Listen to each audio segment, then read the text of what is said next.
Hi, I'm Don Sheen with Caddyshack Golf and Teaching Center.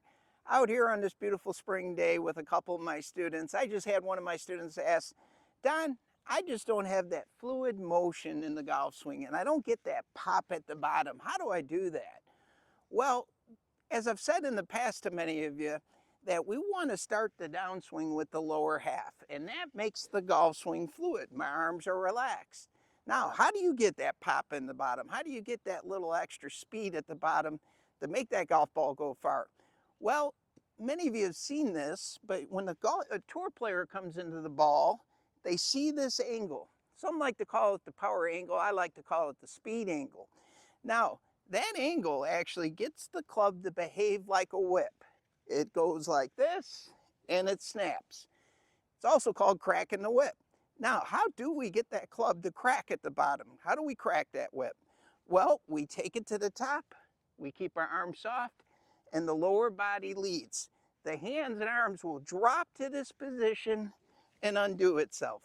Believe it or not, I experienced it when I was young in ice skating when I was 8, 9 years old, back up in Illinois and Wisconsin. We used to have 8 of us in a line.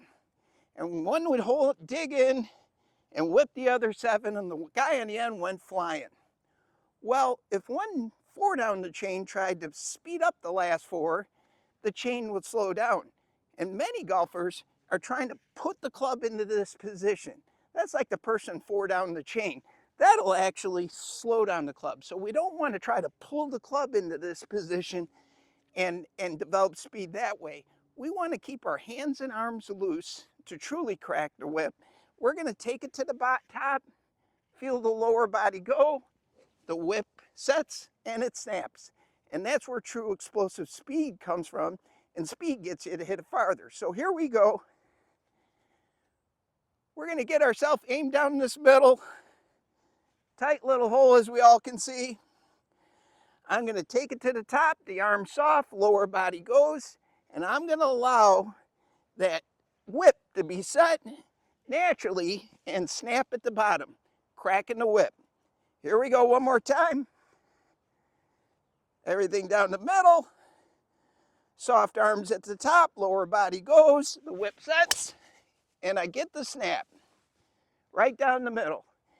If you allow that whip, if you allow that cracking of the whip, you'll hit it farther. But if you try to create it, you'll actually slow it down and hit it shorter. So keep the arm soft, pivot forward with the lower body, allow the cracking of the whip, you'll get that pop and you'll hit it farther.